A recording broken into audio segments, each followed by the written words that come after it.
that claims are founded on.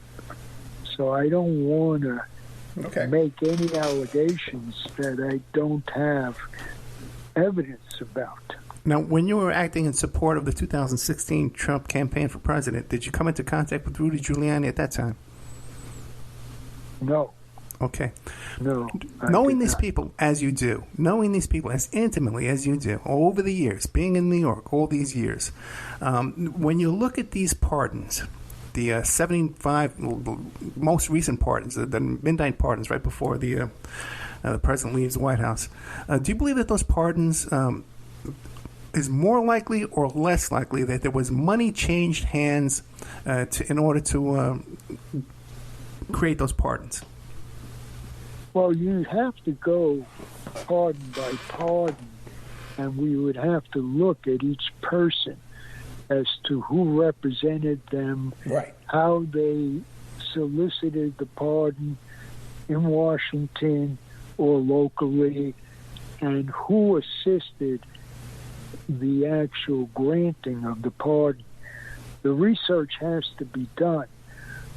There were stories printed and all kinds of conspiracy stories about money changing hands so far regarding these pardons, but they haven't alleged any evidence pertaining to this in this conspiracy group of stories about the pardons.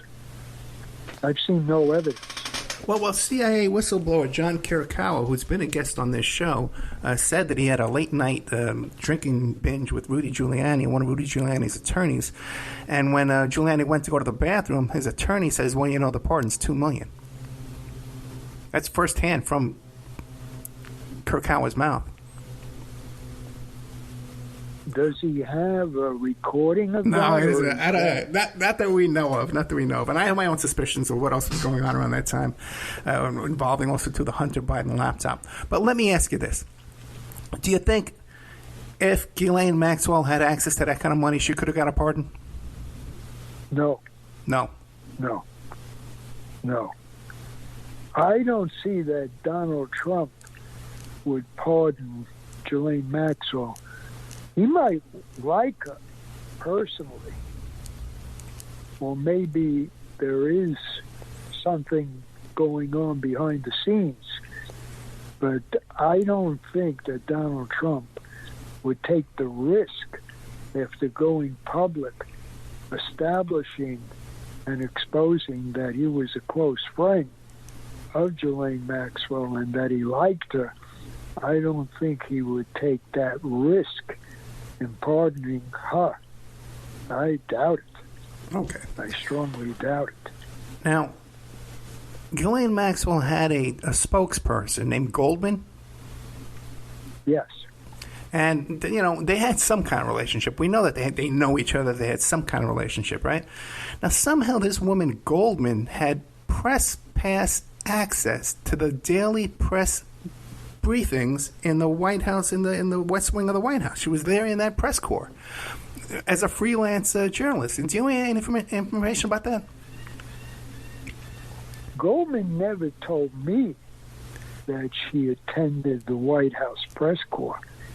I had many conversations with Goldman, a friend of the Maxwell family, and she never told me that she was a guest of the White House press corps as a freelance journalist. Oh, yeah, and you can Google it and find it, and what she talks about it, yeah.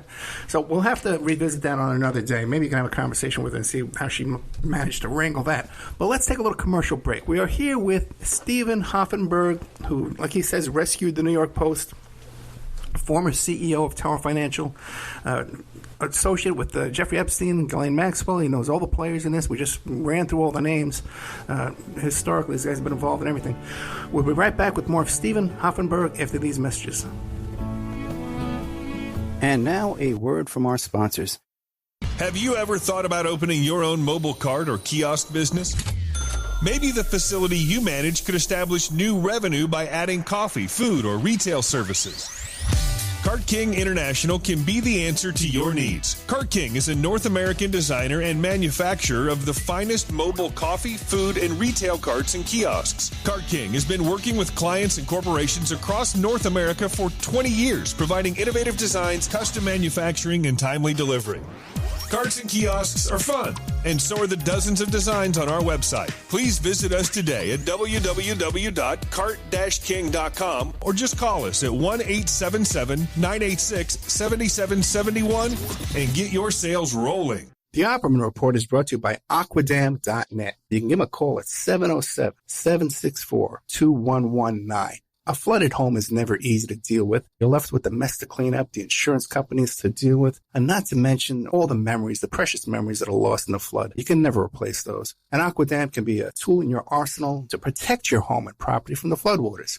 The cofferdam is filled with water to control water and is reusable as long as it's taken care of. It can protect your home or business from rising floodwaters like a dam, but without the beavers. It can also be used in construction. If you need an area to be dewatered, an Aquadam can do the job. An Aquadam was used at SeaWorld in Orlando for the Mako roller coaster ride during the coaster's construction by dewatering the work area. An Aquadam is now dewatering the work area at San Antonio SeaWorld for their newest roller coaster ride. An Aquadam has been used in many construction projects all around the U.S. and all around the world. Now give Aquadam a call, 707-764-2119. You can look them up online at aquadam.net. You can find them on Facebook at Aquadam Inc. You call them up, you email them, you tell them Ed Opperman sent you, and they're going to take 10% off the price. Aquadam.net, 707-764-2119.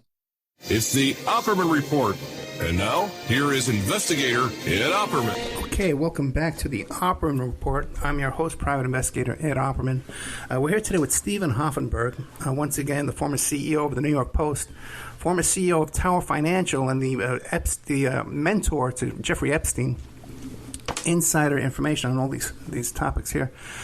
So if people go back and look at a previous interview we did, I think it was called Smoking Gun, the origin of the funds in the Epstein trust in the Virgin Islands.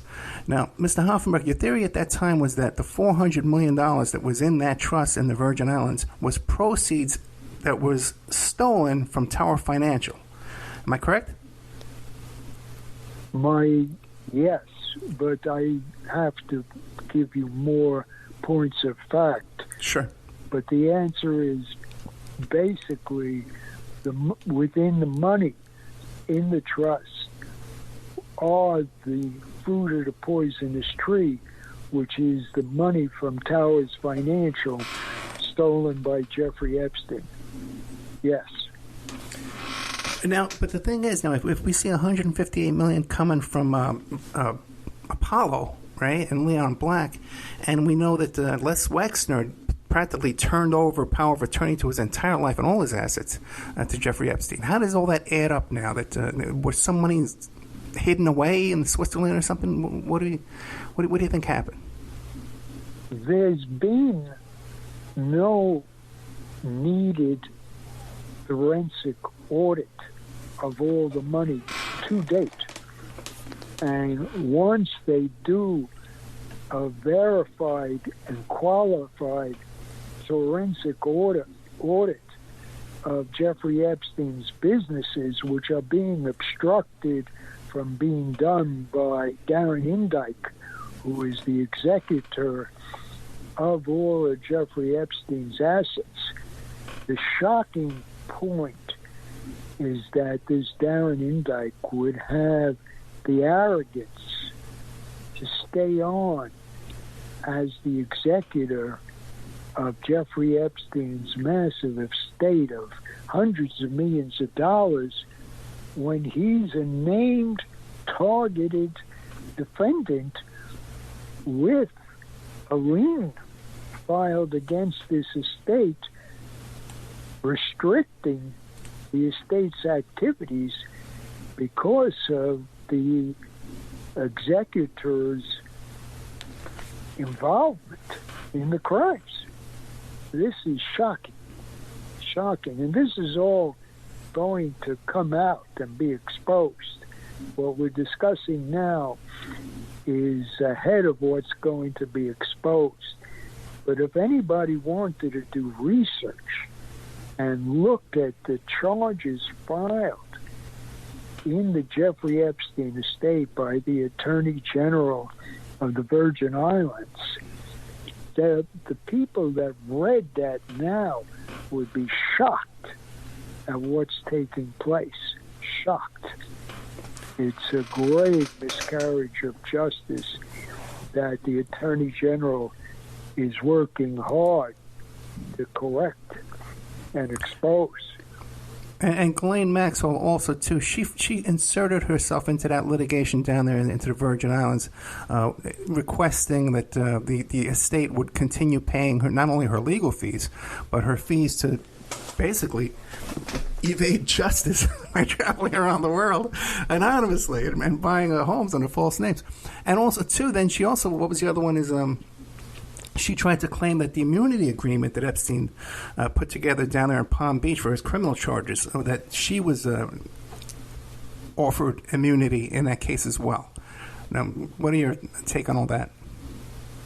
Well, Ghislaine Maxwell filing her paperwork into the Virgin Islands St. Thomas proceedings dealing with hundreds of millions of dollars of the Epstein victims is an act of foolishness, in my opinion, because now she has opened the door to be charged in the Virgin Islands cases.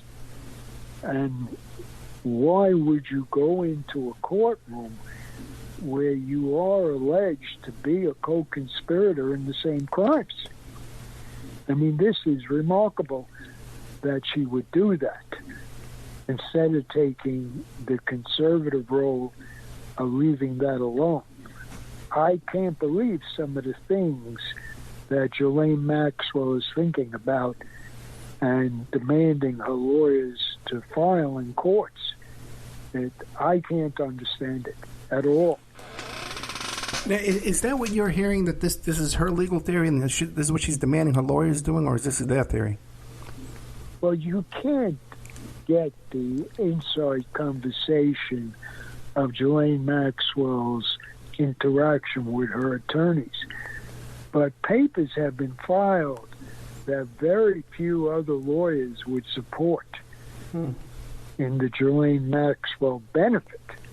She's hurt herself substantially and exposed herself substantially in cases that she should not have done, in my opinion.